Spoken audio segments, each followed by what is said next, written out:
Hi friends, నేను మీ తరుణ్. ఛానల్ని కొత్తగా చూసే వాళ్ళు సబ్స్క్రైబ్ చేయండి, షేర్ చేయండి, లైక్ చేయండి. మన ఒక ప్లేస్కి వెళ్ళాము, కిండ్రా అనే విలేజ్కి. అల్లూరి సీతారామరాజు జన్మించిన స్థలం. మా ఫ్రెండ్ దాని గురించి చెప్తున్నాడు, వీడియోని చూసి లైక్ చేయండి.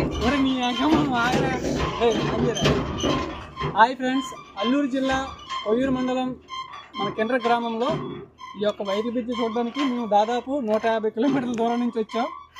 దీని చరిత్ర ఏంటంటే దాదాపు ఒక 80 ఏళ్ళు ముందు ఇది కట్టడం జరిగింది. దీనికి 80 ఏళ్ళ చరిత్ర ఉంది. ఏంటి 80 years చరిత్ర ఉంది. చెప్పు కొండను చూపించాను, వెనక కొండను చూపించు వచ్చింది. దిస్ ఈస్ మై బామ్మర్ది అండ్ తమ్ముడు. నువ్వు చూపించుకో, నా ఫెస్టివల్ తర్వాత చేద్దాం ఫ్రెండ్స్. ఇది చూడడానికి కానీ 150 కిలోమీటర్ల దూరం నుంచి వచ్చాడు. మేము ఎంత తేటలో ఉన్నాం అర్థం చేసుకోండి. సో వీడియో అయితే చూస్తారు కదా, చూసిన వాళ్ళు లైక్ చేయండి, షేర్ చేయండి, సబ్స్క్రైబ్ చేయండి. Thank you friends. వెళ్ళొస్తాం మరి.